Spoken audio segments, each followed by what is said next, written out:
Hi everyone. Just wanted to do one last weekly summary for to wrap up our work from last week. Talk a little bit about this week. So this past week in week 7, we talked about cost effectiveness, cost benefit analyses specific to healthcare.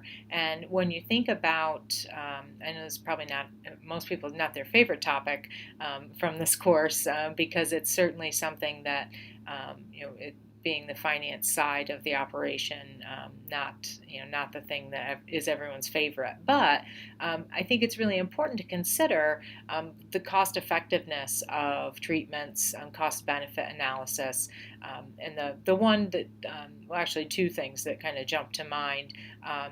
Advanced imaging techniques. So, in the past, you would go to the doctor and perhaps they would go, maybe their first line of imaging would be an MRI.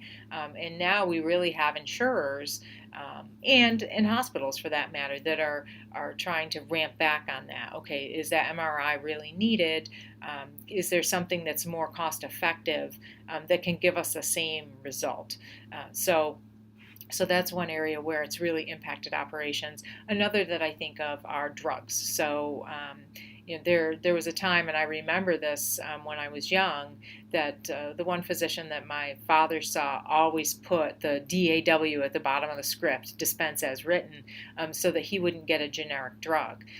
And so, is there really a reason for that? It's the generic. The generic is so much more cost effective. For my dad, for his insurance, he didn't care because he paid a flat copay for any drugs, whether it be brand or generic.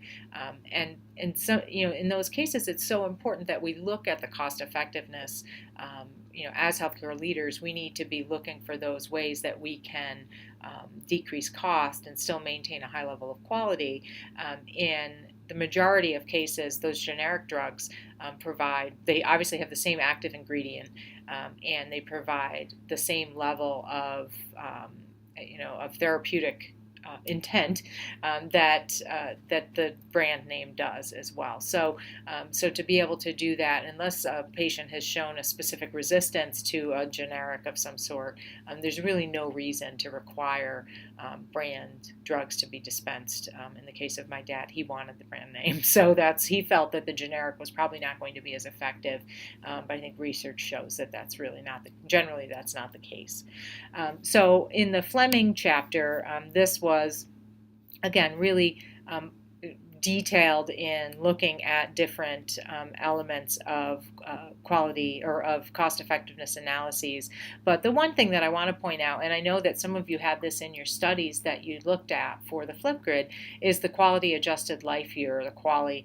That's a measure that can really be impactful when we're looking at cost effectiveness, cost benefit analyses with regard to patients. So, the utility of that particular, say, therapeutic treatment or type of service in comparison to the cost of that and how it impacts that quality adjusted life year. So that's it's certainly an important thing to look at. Sometimes it's I think many people, especially folks in the clinical world, so my clinicians in the class, I know we've got quite a few, they tend to look at that and think that there are some ethical concerns because we always want to provide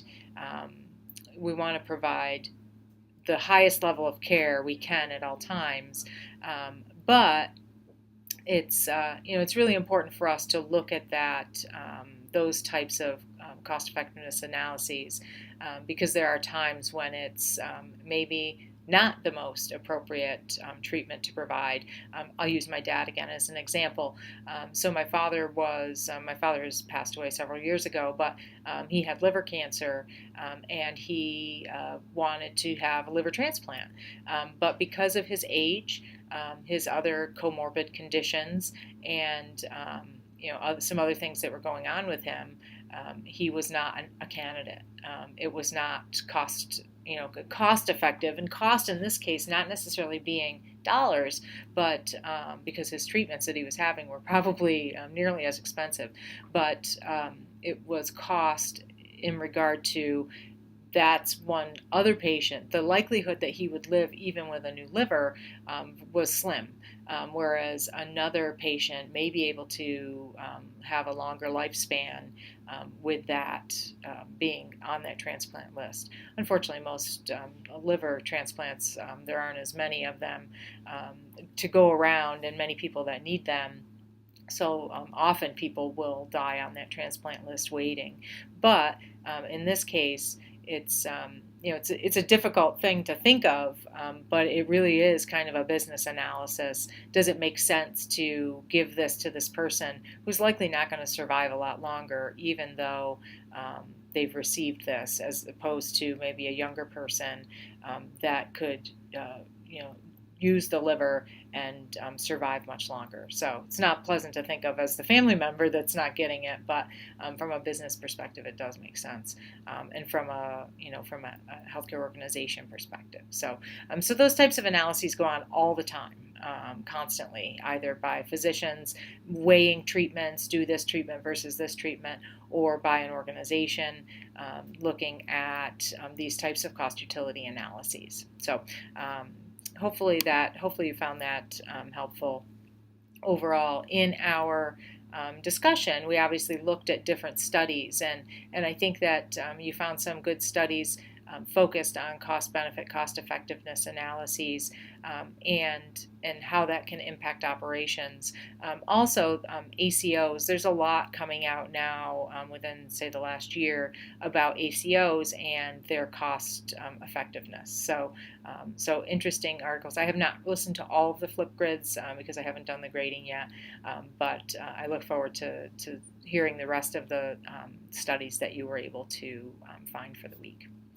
Obviously, your final project was due this past Sunday, so I'm still, I unfortunately did a silly thing and assigned 2 papers to one class and another paper to your class last week, so I had about pretty close to 70 papers to review, and I'm still reviewing week 6 papers, unfortunately. So you will, hopefully by the end of the week, I'll get into the final projects and get that. I do have to have it turned over by next week anyway. So you'll be seeing your feedback and your grades on those final projects. So this week, for week 8, let me scroll back up here. Because last week was pretty heavy with your final project, week 8 is a little bit lighter. So we have our chapter from chapter 14 in our population health book, but then also this article from Gruel that discusses trends in the industry that can impact population health management.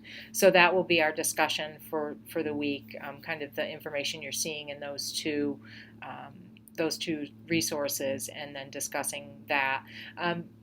Our focus for this week, I mean, obviously, and we kind of wrap up a lot of our classes this way, we've learned about here's how things were, here's how things are, and this week we want to talk more about moving into the future. Okay, what kind of trends do we think that we will see in population health and population health management, and what kinds of things, there may be trends that are noted in the text or in that article, but if you have other trends, other approaches that you want to talk about, things that could be trending moving forward, please feel free to share that in our discussion this week. Also, there is a written discussion board, if you guys remember how to do those. We haven't had any this term, but there's just a written, typed discussion topic. It's completely optional. There are no points assigned to it, but we're always looking for feedback on what you liked, what you didn't like, how we can improve the course, and other suggestions for topics that you think would be a good fit for this class. So please feel free to provide your feedback. No responses are necessary to classmates unless you specifically want to comment on something, but it's not a requirement for grading because there are no points for this one. If you would rather just email me or call me to talk about feedback, that's fine as well. Some folks aren't comfortable posting their feedback in that open forum. So completely up to you, whatever you're interested in doing, but we would love to have some feedback on the class and how that, so we can make some changes moving forward. Sorry about that incoming text message. So that is all that I have for you this week. Do want to wish everyone a very happy holiday season, a happy new year. I think this might be the last time I get to work with your cohort as the instructor of the course. So I want to make sure I wish everyone well with your future studies here. You're almost done, and then also if there's anything I can do to help you at any point, I'm still here. So please feel free to reach out, and I'd be happy to help out in any way I can. As always, it's been great working with you this term. And again, happy holidays and happy new year. We'll see everyone next year. Thanks.